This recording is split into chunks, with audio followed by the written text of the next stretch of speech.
आज जो हम पढ़ेंगे लास्ट टॉपिक है आप लोगों के सिलेबस का। तो ऑलमोस्ट आप लोगों का सिलेबस जो है वो कंप्लीट हो चुका है, ठीक है। अच्छा, तो biotechnology and the developing world, और बायोटेक्नोलॉजी और डेवलपिंग वर्ल्ड यानी कि दुनिया पे बायोटेक्नोलॉजी किस तरह रिप्रेजेंट की जा रही है, बायोटेक्नोलॉजी को किस तरह रिप्रेजेंट किया जा रहा है और उसके क्या क्या जो हैं एप्लीकेशंस हैं जिस पे काम किया जा रहा है या काम हो रहा है, ठीक है बेटा। अच्छा, इस टॉपिक स्टार्ट करने से पहले मैंने आप लोगों को जो है लास्ट वीक में आप लोगों को ऑप्शंस दिए थे, ठीक है। एक क्विज का ऑप्शन दिया था, एक शायद असाइनमेंट के लिए ऑप्शन दिया था, लेकिन वो आई थिंक आप लोगों ने में से अभी तक मेरे ख्याल में किसी ने मुझे चॉइस करके नहीं बताया, तो आप लोग फाइनलाइज क्या करेंगे। अच्छा, सेकंड बात ये है कि अगर 15 सितंबर से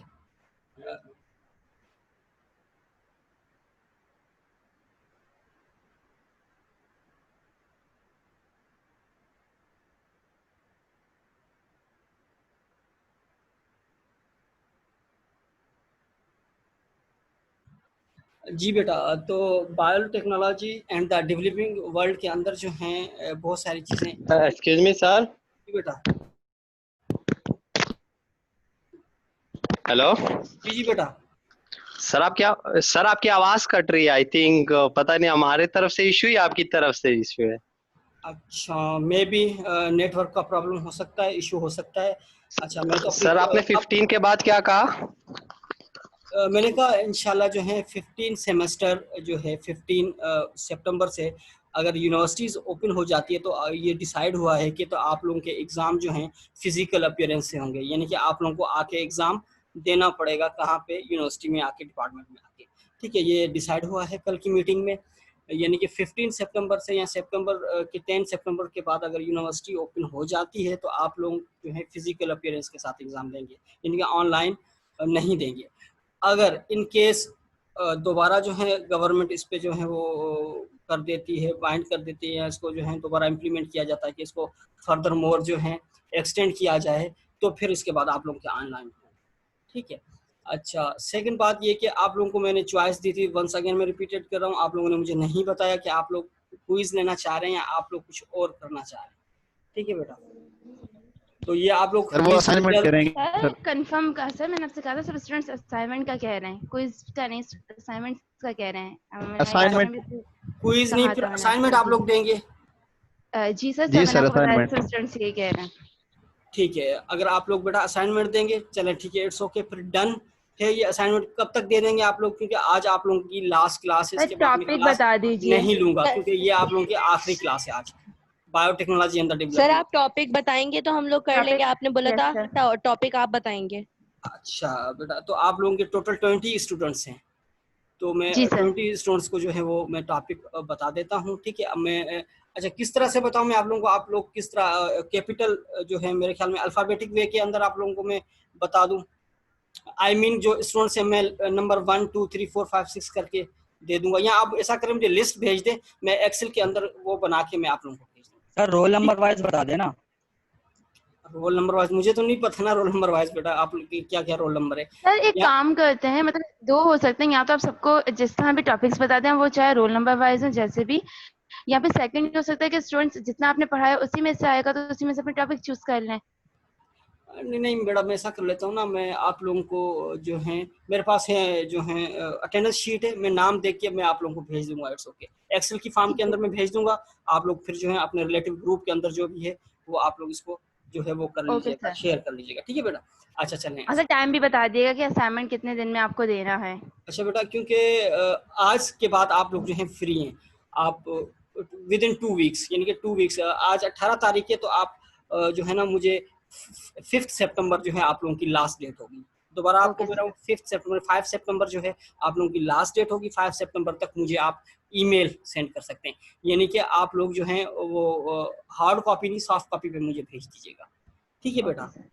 अच्छा, स्लाइड्स भी मुझे सेंड कर दिएगा। आपने स्टार्ट की 2 की थी, उसके बाद की जो स्लाइड्स हैं आपने मुझे सेंड नहीं की थी, पीडीएफ्स ना, अच्छा वो सब सेंड अच्छा कर बेटा, आप दीजिएगा। मैंने जो आपने तो कहा था मुझे वो आप वीडियो जो लेक्चर है आप लोगों का जो है वो आप सेंड करें, वो मैंने तमाम जो है यूट्यूब पे कर दिया अपलोड, ठीक है। वो जो आपने मुझे 2 एक लिंक लेक्चर्स सेंड की थी वो मैंने कर दी थी फॉरवर्ड। जी सर। ठीक है बेटा। अब जो है मैं आप लोगों को ये जो बाकी लेक्चर्स हैं वो मैं आप लोगों को सेंड कर दूंगा, ईमेल कर दूंगा, ठीक है। आज इंशाल्लाह मैं आज रात तक आप लोगों को कर देता हूँ, ठीक है, आपका ये आज लास्ट टॉपिक है, ठीक है। तो 5 सितंबर तक आप मुझे सेंड कर दीजिएगा, ठीक है बेटा। अब स्टडी करते हैं biotechnology and the developing world, यानी कि बायोटेक्नोलॉजी का क्या स्टेटस है और बायोटेक्नोलॉजी जो है क्या स्टेटस है और दुनिया के अंदर इस पर क्या क्या काम होता जा रहा है, ठीक है।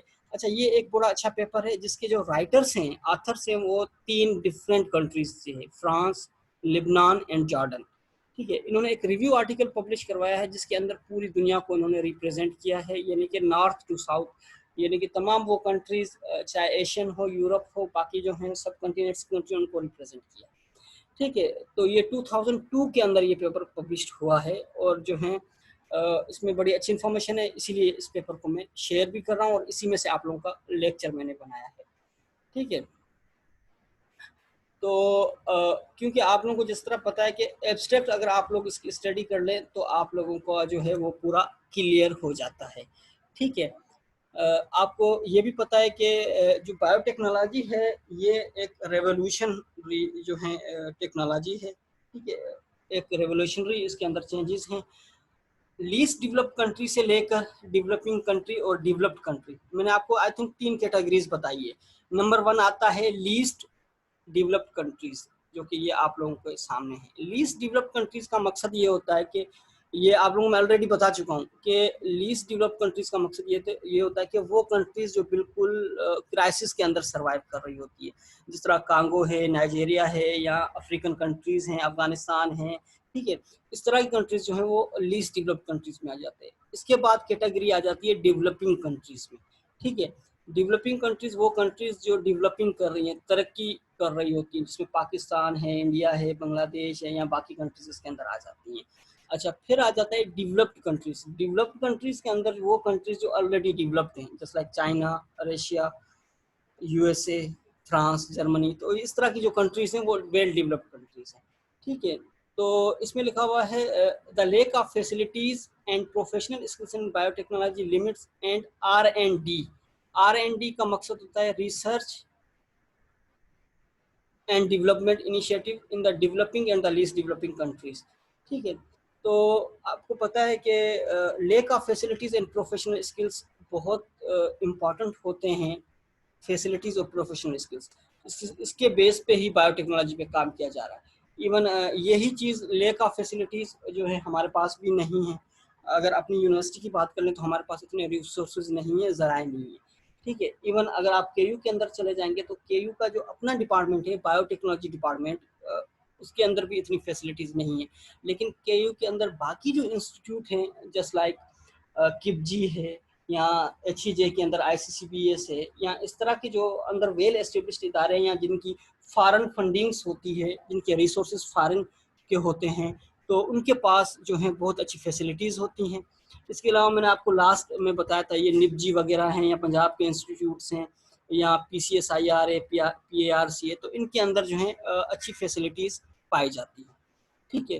तो जब तक ये बेसिक चीज़ें आपके पास नहीं होंगी और स्किल्स, प्रोफेशनल स्किल्स वाले लोग नहीं होंगे, तब तक इन चीज़ों की जो है वो कमी रहती है। अच्छा, और जो है बायोटेक्नोलॉजी बनाने का क्या मकसद था, क्या पर्पस था? तो वो पर्पस जो है डिफरेंट पर्पस थे, ठीक है। कौन कौन से जो है वो पर्पस इसके आ जाते हैं। नंबर 1 जो है hunger, poverty and food security, यानी कि इसमें जो है सबसे ज़्यादा इन चीज़ों को देखा जाता है कि हम पॉवर्टी को रिड्यूस कर सके, हंगर को रिड्यूस कर सके, और फूड जो है एज अ सोर्स है उसको हम सिक्योर कर सके। अच्छा, इसके अलावा और कौन कौन सी चीज़ें आ जाती हैं इसके अंदर, ठीक है। वेलफेयर एक्टिविटीज़, हेल्थ केयर के बारे में, ठीक है। Improvement and the quality and quantity of health care. जारी बात है हेल्थ के अंदर बड़े इश्यूज हैं, वर्ल्ड वाइड के तौर पर इश्यूज हैं, पाकिस्तान के अंदर भी इश्यूज हैं, तो बाकी कंट्रीज़ के अंदर भी बहुत ज़्यादा इश्यूज हैं हेल्थ के। जो डेवलपिंग कंट्रीज़ है वहाँ पे भी हैं और बाकी जगह पे भी हैं। तो हेल्थ के अंदर चेंजेस ले आने के लिए तो इसका जो है वो इस पे काम किया गया है। इसके अलावा फूड है, वाटर इनसिक्योरिटी है, और इसके अलावा इन्वायरमेंटल जो हैं इश्यूज़ हैं, और इसके अलावा जो है सोशल इंफ्रास्ट्रक्चर है। तो ये तमाम चीज़ें जो हैं इसके बनाने के लिए या इनको इनके अंदर चेंज लाने के लिए बायोटेक्नोलॉजी पे काम किया गया है। अच्छा, इसके अलावा कुछ इंटरनेशनल इदारे हैं, जिस तरह यूनाइटेड नेशंस है, यूनाइटेड नेशंस के अंदर HDR ह्यूमन डेवलपमेंट रिपोर्ट के मुताबिक making new technology work for development identified biotechnology as a key of avenue for the socio economic advancement of the developing countries. तो ये जो यूनाइटेड नेशंस, मैं इसको हाईलाइट कर देता हूँ, ठीक है। तो ये यूनाइटेड नेशंस ह्यूमन डेवलपमेंट ने एक रिपोर्ट जारी की है, तो उन्होंने क्या कहा है कि न्यू टेक्नोलॉजीज़ को बनाने के लिए हमें बायोटेक्नोलॉजी को आइडेंटिफाई करना पड़ेगा, बायोटेक्नोलॉजी के अंदर एडवांसमेंट ले आनी पड़ेगी, क्योंकि ये जो डेवलपिंग कंट्रीज़ के लिए सोशो इकोनॉमिक का रोल प्ले करता है, ठीक है। तो बायोटेक्नोलॉजी के जो है दुनिया भर के अंदर जो है बहुत बड़ा जो है इसकी अपॉर्चुनिटीज़ हैं, इसमें बहुत ज़्यादा इसका रोल है, ठीक है। जस्ट लाइक एंजाइमेटिक मशीनरीज, ठीक, of the invisible microbe and genetic tailoring are increasingly being used to obtain a variety of bio-based products. हम जो bio-based products जो हैं वो bio-based products जो हैं, हम जो जितने भी bio-based प्रोडक्ट्स को हम ऑब्टेन कर रहे हैं वो तमाम इन मशीनरीज या माइक्रोब्स या जेनेटिक टेलरिंग के थ्रू हम कर रहे हैं, और इन चीज़ों को जो है वो आगे करने के लिए हमें और भी काम करना होगा, ठीक है। बायोटेक्नोलॉजी वेरिंग इन स्कोप, बहुत ज़्यादा इसके अंदर वेरिएशन है स्कोप्स के, जिस तरह मैं आपको बताऊं, industrial biotechnology, environmental biotechnology, drug biotechnology, health biotechnology इसके अंदर आ जाता है, और जो है एग्रीकल्चर बायोटेक्नोलॉजी। तो बायोटेक्नोलॉजी के अंदर बहुत ज़्यादा वेरिएशन है, बहुत ज़्यादा इसके अलग अलग स्कोप हैं, ठीक है। Scale and practice in many developing countries, तो जाहिर बात है हर कंट्रीज के अंदर भी वेरिएशन है, कुछ कंट्रीज के अंदर एग्रीकल्चर ज़्यादा है, कुछ के अंदर एग्रीकल्चर नहीं है, ठीक है। और कुछ कंट्रीज के अंदर मेरीन बायोटेक्नोलॉजी पे काम होता है, जहाँ पे मेरीन है, कुछ कंट्रीज के अंदर बिल्कुल मेरीन नहीं है, तो वो बाकी चीज़ों पे काम कर रहे हैं। कुछ कंट्रीज हैं वो डिपेंड करती हैं इंडस्ट्रियलाइजेशन पे, इंडस्ट्री पे, तो वहाँ पे इंडस्ट्री बायोटेक्नोलॉजी पे सबसे ज़्यादा फोकस किया जा रहा है। यानी कि हर कंट्री के अंदर अपना अपना जो है फोकस है, अपना अपना जो है इनका स्कोप है, और उसी स्कोप पे काम किया जा रहा है। पाकिस्तान में सबसे ज़्यादा काम किया जाता है एग्रीकल्चर बायोटेक्नोलॉजी, क्योंकि हम 70% जो है वो डिपेंड करते हैं इसके अंदर किस पे, एग्रीकल्चर बायोटेक्नोलॉजी, ठीक है। अच्छा, तो ये जो है बहुत बड़ा जो है एक रिसर्च आर्टिकल है, लेकिन मैं आपको जो है इसको क्लोज करने के लिए, समराइज करने के लिए लास्ट में जो है बॉक्सेस दिए गए हैं, मैं उन बॉक्सेस से स्टार्ट करता हूँ। वैसे तो ये बहुत बड़ा जो है वो टॉपिक है, और बहुत बड़ा जो है ये पेपर है। अच्छा, बॉक्सेस ये जो हैं अपेंडिक्स बॉक्सेस, इसको समराइज किया गया है, ठीक है। अच्छा, अब आ जाते हैं नंबर 1 जो टॉपिक है, या नंबर 1 जो कंटेंट है, हंगर, पॉवर्टी एंड पॉपुलेशन। आपको पता है कि जो है दुनिया के अंदर सबसे ज़्यादा पॉपुलेशन प्लस होती जा रही है, ठीक है। 1 amongst every 6 person in the developing world has no access to food, यानी कि दुनिया के अंदर हर जो छठा इंसान है उसके पास खाने के लिए नहीं होता कुछ, ठीक है। यानी कि आप लोग देख सकते हैं कि इतना सबसे ज़्यादा मसला है माल न्यूट्रिशन का, यानी कि has no access to food, उनके पास फूड के लिए एक्सेस नहीं होता हर छठा इंसान।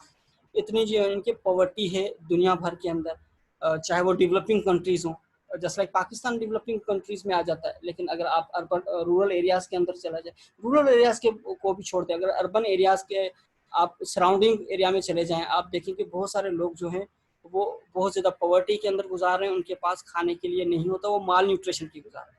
अच्छा, इसमें अगर आप देखें, आप 830 million people suffering from mall nutrition and hunger, यानी कि 830 मिलियन जो लोग हैं वो माल न्यूट्रिशन को फेस कर रहे हैं, हंगर को फेस कर रहे हैं, ठीक है।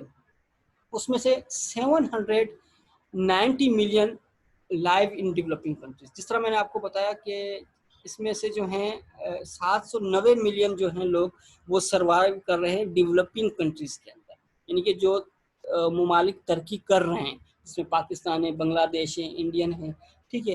पाकिस्तान और इंडियन डेवलपिंग कंट्रीज़ तो हैं, लेकिन वहाँ पे गुर्बत भी बहुत ज़्यादा है, ठीक है। Often home of the poor and hungry, क्योंकि उनके पास बाज़-औक़ात घर भी नहीं होता, अगर घर है तो उनको लिए खाने के लिए कुछ चीज़ें नहीं है, ठीक है। 80 million childrens under 4 years of age are malnourished, ठीक है। उनके अंदर नोरिशमेंट नहीं है, उनके लिए जो है चीज़ें नहीं होती जो अंडर 4 इयर्स। ठीक है, तो ये इस तरह के रियल फैक्ट्स हैं, आंखें खोल देने वाली। ठीक है, अच्छा ये रिपोर्टेड है, कुछ चीज़ें अनरिपोर्टेड भी होती हैं।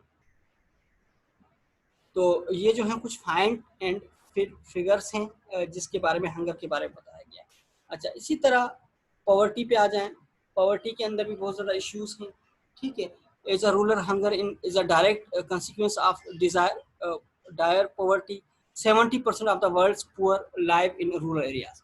अच्छा, इसमें एक ये चीज़ भी बताई गई है कि 70% जो लोग हैं दुनिया भर के, वो जो हैं पॉवर्टी को फेस कर रहे हैं, वो पुअर हैं, उनके जो है वो उनका ताल्लुक जो है वो रूरल एरियाज के अंदर से है।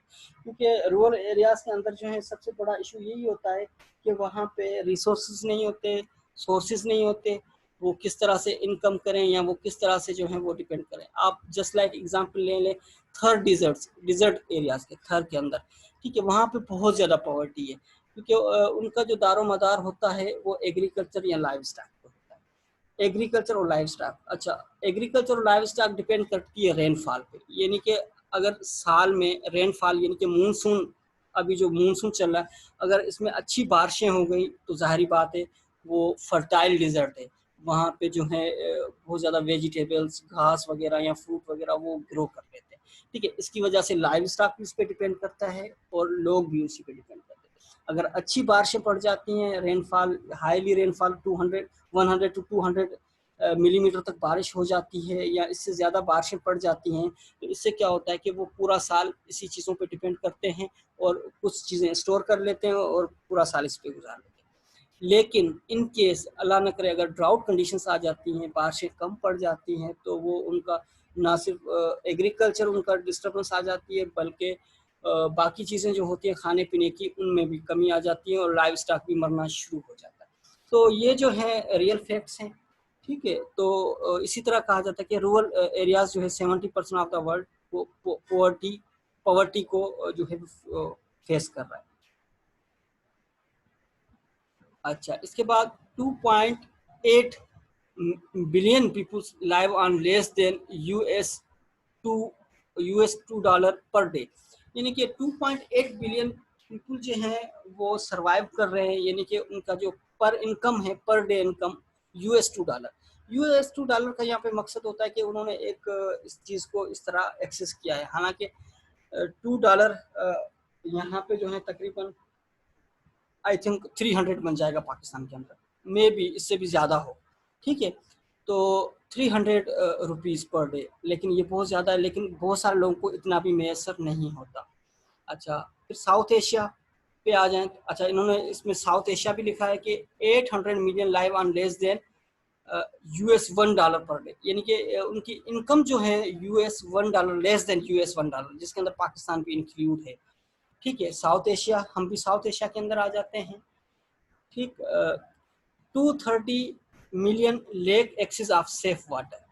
ठीक है, और जो है उनके पास सेफ वाटर का मकसद होता है यानी कि पानी यूटिलाइजेशन, यानी कि साफ और क्लियर पानी, वो हमारे पास नहीं है। आपको ये भी मैं आपको बता दूं, FAO वालों की रिपोर्ट है कि 80% जो वाटर है पाकिस्तान के अंदर वो कंज्यूमिंग के लायक नहीं है, उसको यूटिलाइज नहीं किया जा सकता। ठीक है, अच्छा, 100 million children live or work on the streets, यानी कि स्ट्रीट्स पे काम कर रहे होते हैं जो हैं वो बच्चे जो हैं 100 मिलियन चिल्ड्रन, चाहे वो पाकिस्तान हो, इंडिया हो, बांग्लादेश हो या बाकी कंट्रीज़ हैं, इराक है, शाम है, ईरान है या बाकी जो कंट्रीज़ है, वहाँ पे जो छोटे छोटे बच्चे होते हैं वो काम करने पर मजबूर हैं। ठीक है, वर्कशॉप्स पे चले जाए आप लोग, कहीं और पे चले जाए, आप देखेंगे छोटे छोटे बच्चे काम कर रहे होते हैं। अच्छा, तो इसमें डिफरेंट जो है इसमें फिगर्स दिए हुए हैं वर्ल्ड वाइड के तौर पर। ठीक है, तो ये जो है इसको किस तरह जो है रिमूव किया जा सकता है, किस तरह बायोटेक्नोलॉजी का यूज़ किया जा सकता है। अच्छा, पॉपुलेशन के लिए भी बहुत ज़्यादा दिया गया है, फैक्ट्स एंड फिगर्स दिए गए हैं। ठीक है, अब पॉपुलेशन पे आ जाए तो पॉपुलेशन जो है बहुत ज़्यादा इंक्रीज हो रही है, यानी कि हाईली एक्सप्लॉइटेड हो रही है।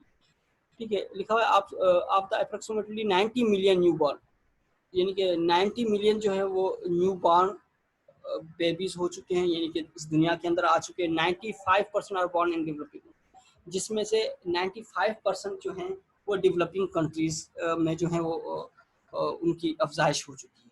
अच्छा, 40 million births each years are not registered world wide.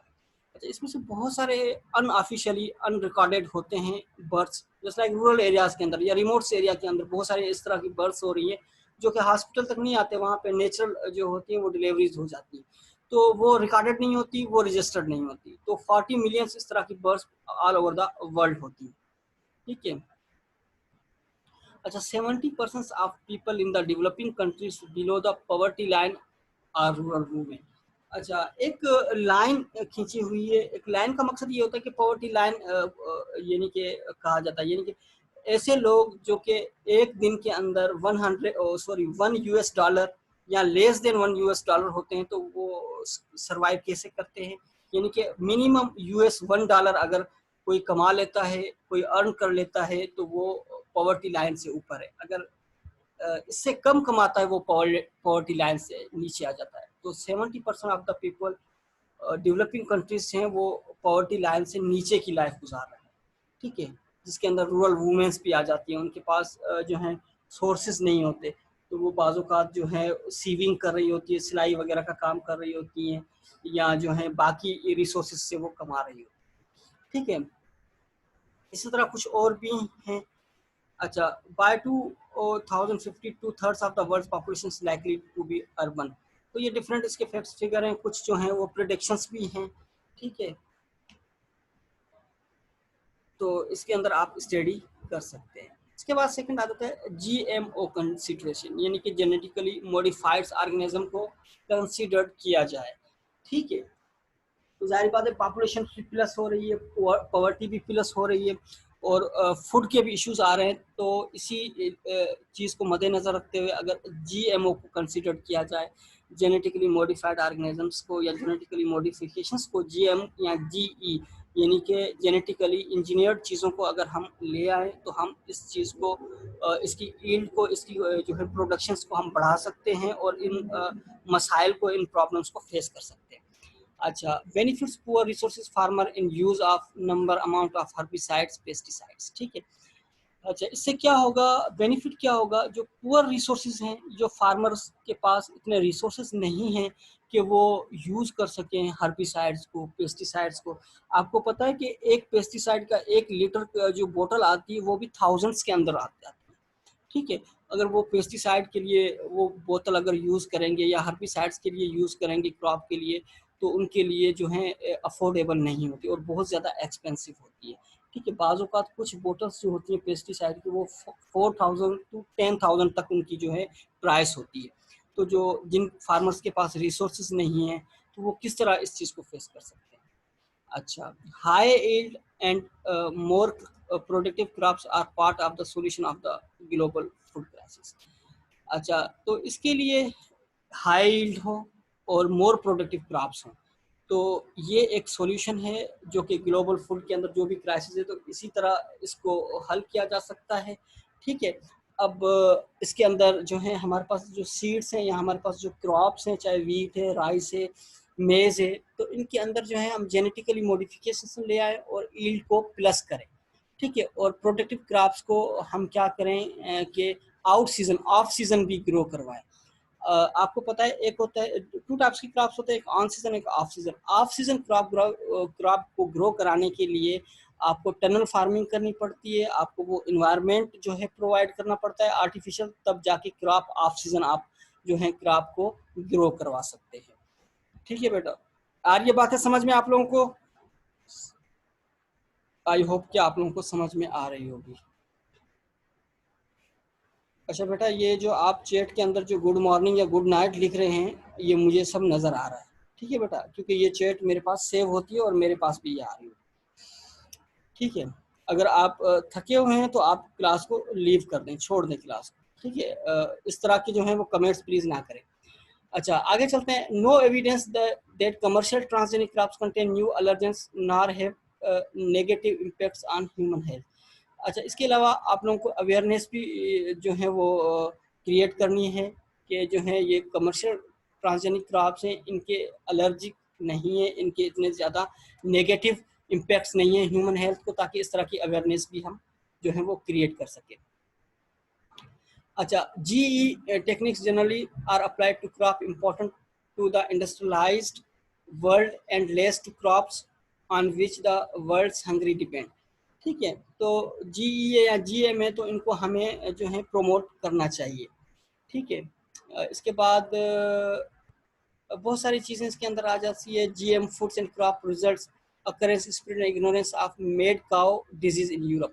तो ये भी एक डिजीज़ की टाइप थी जो कि यूरोप के अंदर जो है वो सबसे ज़्यादा प्लस हो गई। ठीक है, या बढ़ गई। तो ये भी कहा जाता है कि GM फूड और क्रॉप्स की वजह से इस पे जो है वो हम इस पे काबू पा सकते हैं। अच्छा, chemical dioxins in food, soft drinks, silage in animal food वगैरह, ये तमाम वो चीज़ें हैं जो कि हम इसके अंदर जो है मॉडिफिकेशंस कर सकते हैं। Concentration of seed companies in few head lake. ठीक है, तो इस तरह के जो है improper identification labelling of GM food in food market. अच्छा, तो आइडेंटिफिकेशन और लेबलिंग जो होती है वो GM फूड पे लाजमी तौर पे होती है, लेकिन पाकिस्तान के अंदर भी नहीं और बहुत सारे कंट्री के अंदर भी नहीं बताया जाता कि ये जो है GM फूड है या GM जो है वेजिटेबल्स हैं। अच्छा, absence of public awareness and consumer education programme. हमारे पास वर्ल्ड वाइड के तौर पर पब्लिक अवेयरनेस नहीं है GM के बारे में या GE के बारे में, और कंज्यूमर के लिए एजुकेशन प्रोग्राम भी नहीं है कोई ख़ास। तो इस तरह से जो है वो ये इश्यूज आ जाए। What do mean by arid land? Arid land का मकसद होता है डिजर्टिफिकेशन, यानी कि ज़मीन ख़राब हो जाना, ज़मीन बंजर हो जाना, ज़मीन जो है उसके अंदर सॉइल फर्टिलिटी ख़त्म हो जाना। अच्छा, इसमें लिखा हुआ कि 70% of the earth dry land is affected by desertification, यानी कि 70% ऑफ द अर्थ ड्राई होती जा रही है, डिजर्टिफिकेशन होती जा रही है, क्योंकि वहाँ पे शॉर्टेज ऑफ वाटर या बाकी इश्यूज की वजह से। ठीक है, 1 billion of the world's 6 billion in more than 100 countries affected by desertification। Pakistan के इसमें भी आ जाता है क्योंकि शॉर्टेज ऑफ वाटर, हमारी भी बहुत सारी ज़मीनें जो हैं वो डिजर्टिफाई हो चुकी हैं पाकिस्तान के अंदर भी, क्योंकि शॉर्टेज ऑफ वाटर की वजह से भी ज़मीनें जो हैं डिजर्टिफिकेशन का सबब बनती है। उसके अलावा और भी कुछ फैक्टर्स हैं। अच्छा, loss in agriculture goods due to desertification is more than $40 billion. ठीक है, तो क्या होता है कि पर अनम, PA का मतलब पर अनम, यानी कि हर साल इतना ज़्यादा जो है डिजर्टिफिकेशन की वजह से लॉस होता जा रहा है, क्योंकि कुछ कंट्रीज़ जो हैं एग्रीकल्चर नहीं होती, एग्रीकल्चरल कंट्रीज़ नहीं होती, तो वो क्या करती हैं कि डिपेंड करती हैं बाकी कंट्रीज़ की तरफ। ठीक है, तो डेवलपिंग जो बाकी एग्रीकल्चरल कंट्रीज़ हैं, तो अगर वहाँ पे भी डिजर्टिफिकेशन का मसला आ जाएगा तो होगा ये कि बाकी जो हैं डेवलपिंग कंट्रीज़ या बाकी कंट्रीज़ जहाँ पे एग्रीकल्चर नहीं होता तो उनके लिए बहुत बड़ा इशू हो जाएगा और फूड के लिए मसला हो जाएगा। अच्छा, farmers are face with the problems of soil erosion. Farmers को जो मसाइल हैं इसके अंदर सॉइल एरोजन है, प्लांट वायरस है, high cost chemical based fertilisers हैं और पेस्टिसाइड्स हैं। तो इन की वजह से जो है फार्मर्स को बहुत ज़्यादा प्रॉब्लम्स फेस करना पड़ रहे हैं। अच्छा, इसके अलावा deforestation, pollution of soil with toxic waste, urban development, ये भी बहुत ज़्यादा फैक्टर हैं जो कि क्रॉप्स को जो है क्रॉप्स के अंदर एरिड लैंड्स के अंदर या सॉइल को डिजर्टिफाई कर रहे हैं। ठीक है, वंस अगेन देख रहे हैं डिफॉरेस्टेशन भी इसका एक कॉज है। Pollution of soil with toxic wastage, यानी कि जब हम वाटर का वेस्ट पोल्यूशन होता है वो ज़मीन पे जब स्प्लिट आउट हो जाता है, डिस्चार्ज होता है, तो ज़मीन इससे बंजर बन जाती है। ठीक है, अर्बन डेवलपमेंट मकसद है कि जहाँ पे प्लाटिंग होती जा रही है हर जगह पे जो है वो सिटीज़ जो हैं वो एक्सप्लॉइटेड होती जा रही है, तो मज़ाफ़ात के अंदर जितने भी फील्ड्स हैं या जो ज़मीनें थी वो अब अर्बन डेवलपमेंट्स के अंदर चेंजेस होती जा रही हैं। तो ये बहुत बड़े फैक्टर्स हैं। अच्छा, आगे मेडिसिनल प्लांट्स। अच्छा, क्या करते हैं कि 80% of the world's people rely on traditional medicine for their daily health needs. तो कुछ लोग जो हैं वो क्रॉप्स की जगह क्या करते हैं कि मेडिसिनल क्रॉप्स को फोकस करते हैं, वो अपने यानी कि ट्रेडिशनल के तौर पर उनको यूज़ करते हैं। तो मेडिसिनल प्लांट्स को भी लोग सबसे ज़्यादा ग्रो करवा रहे हैं। ठीक है, अच्छा, इन 1990s consumption of herbal medicine in western Europe doubled. 1990s की दहाई के अंदर हर्बल मेडिसिन यानी कि जो हर्ब्स वगैरह ग्रो करवाए जाते हैं, तो वो वेस्टर्न यूरोप के अंदर डबल हो गए क्योंकि लोग उसको ज़्यादा कंज्यूम कर रहे हैं। अच्छा, about 1 in 4 of all prescription drugs dispensed by Western pharmacies are likely to contain ingredients derived from plants. तो वेस्टर्न कंट्रीज के अंदर क्या कर रहे हैं लोग, तो ड्रग्स की जगह पे जो है प्लांट्स के इंग्रेडिएंट्स को या प्लांट्स से जो ऑब्टेन होता है, जो चीज़ें एक्सट्रैक्ट ऑब्टेन करते हैं, तो उनको ज़्यादा फोकस कर रहे हैं। ठीक है, इसी तरह और भी बहुत सारी चीज़ें जो हैं ग्लोबल मार्केट के अंदर जो है मेडिसिनल प्लांट्स की बहुत ज़्यादा वैल्यू बढ़ती जा रही है as compare to other crops, या जो हैं सीरियल क्रॉप्स की जगह पे मेडिसिनल प्लांट्स को ज़्यादा फोकस किया जा रहा है। अच्छा अच्छा, women in partnership with biotechnology. ठीक है। अच्छा, तो इक्वल राइट्स होते हैं मेन के भी और वुमेन के भी। कुछ कंट्रीज के अंदर जो है इतनी वुमेन्स वेल एजुकेटेड नहीं है। ठीक है। अच्छा, वुमेन पार्टनरशिप यानी कि लाजमी है बायोटेक्नोलॉजी के अंदर। क्यों कि कुछ कंट्रीज के अंदर वुमेन के लिए जो है बहुत बड़ा इश्यूज होता है। वो उनका काम क्या होता है, फेचिंग ऑफ वाटर, यानी कि सिर्फ पानी ले आना। डिजर्ट्स एरिया में चलेंगे तो वो सिर्फ घर को चला रही होती हैं, फेचिंग ऑफ वाटर, और इसके अलावा मेहनत कश होती हैं, वो ज़्यादातर खेती बाड़ी का काम भी कर रही होती हैं और बाकी चीज़ों को भी देख रही होती हैं। तो अफ्रीकन एक प्रोवर्ब से without women we all go hungry. एक अफ्रीकन प्रोवर्ब से, यानी कि अफ्रीकन कहावत है कि एक औरत के बगैर हम सब यानी कि वी ऑल गो हंग्री, यानी कि हम सब भूखे मर जाएंगे या भूखे रह जाएंगे, क्योंकि औरत ही घर का काम कर रही होती है, खेती बाड़ी कर रही होती है। ठीक है। तो ये सारी चीज़ें जो हैं वुमेन पार्टनरशिप के विदाउट अनकम्प्लीट है। ठीक है। In developing countries women produce 75% of the food. यानी कि अगर आप अफ्रीकन कंट्रीज के अंदर चले जाएं या बाकी डेवलपिंग कंट्रीज के में चले जाएं, तो यहाँ पे क्या होता है कि यहाँ पे जो है वुमेन खेती बाड़ी का काम कर रही होती है, वुमेन ही एग्रीकल्चर और लाइफ स्टॉक को देख रही होती है, तो वो 75% ऑफ द फूड जो है वो प्रोड्यूस कर रही होती है। ठीक है। जिस तरह ये जो है अफ्रीकन, कैराबियन, पैसिफिक कंट्री जो है economic women's produce 80% of the staple foods. ठीक है। तो ये कुछ रियल फैक्ट्स हैं, वुमेन का क्या रोल होता है, क्या पार्टनरशिप है बायोटेक्नोलॉजी के अंदर, तो ये आप इसके अंदर स्टडी कर सकते हैं। अच्छा, इसमें आ जाएं। In Asia 90% of the work in rice field is carried out by women. अच्छा, एशिया के अंदर जहाँ पे राइस पेडी क्रॉप जो या जिसको राइस क्रॉप कहते हैं, अगर वो क्रॉप जो है फील्ड, जो राइस फील्ड है, जो ठट्टा के अंदर है, बदीन के अंदर है, लाड़खाना में है, या अपर एरियाज के अंदर चले जाएं, या पंजाब के अंदर चले जाए, तो वहाँ राइस का क्रॉप जो होता है वो ज़्यादातर वुमेन्स कैरिड आउट कर रही होती हैं। इसी तरह थाईलैंड के अंदर, जापान के अंदर, या बाकी कंट्रीज़ के अंदर, मलाइशिया है, इंडोनेशिया है, वहाँ पे भी राइस सबसे ज़्यादा जो है वो ग्रो करवाए जाते हैं। वहाँ पे भी वुमेन इस क्रॉप को देख रही होती है। ठीक है। अच्छा, अप टू 70%। अच्छा, ये भी इसमें भी है 40% of some 180 women farmers are household heads and sole economic providers of family. यानी कि 180 वुमेन, यानी कि 40% of some 180 women farmers are household head. यानी कि जो है बाज़-औक़ात बहुत सारी ख़वातीन जो होते हैं वो फार्मर्स भी होती हैं और हाउस होल्ड हेड्स होती है, यानी कि पूरे घर को संभाल रही होती हैं। ठीक है। और अपने घर को इकोनॉमिकली जो है वो सपोर्ट भी कर रही होती है। तो इस तरह के कुछ फैक्ट्स और फिगर है, पूरे दुनिया के हैं, ये न सिर्फ पाकिस्तान के लिए, पूरी दुनिया के हैं। तो डेवलपिंग कंट्रीज के अंदर क्या बायोटेक्नोलॉजी का रोल है और वुमेन्स का क्या रोल है। ठीक है। अच्छा, इसके अलावा अगर आप देखें, biotech medicine and diagnostic aids are helping women to improve their health and thus the quality of their lives. तो बायोटेक मेडिसिन जो हैं वो इस तरह इस पर्पस के लिए यूज़ किया जाती है कि ताकि हम जो हेल्पिंग वुमेन्स है, ये जो काम कर रही होती है, उसकी हेल्थ को भी यानी कि बेहतर बनाया जा सके, और जो है उनकी जो लाइफ कंडीशन है या लाइफ कंडीशंस हैं उनको भी बेहतर इम्प्रूवमेंट उसके अंदर लाई जा सके, ताकि उसको ज़्यादा से ज़्यादा बायोटेक्नोलॉजिकली हम टेक्नोलॉजी प्रोवाइड करें, ताकि उनके लिए भी जो है वो लाइफ के अंदर बेहतरी आ सके। अच्छा,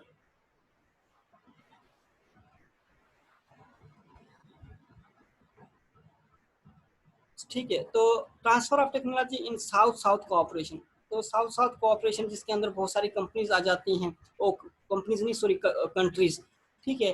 ट्रांसफर ऑफ जस्ट लाइक इसके अंदर transfer of biogas technology from China to Brazil, Costa and from India to Cambodia.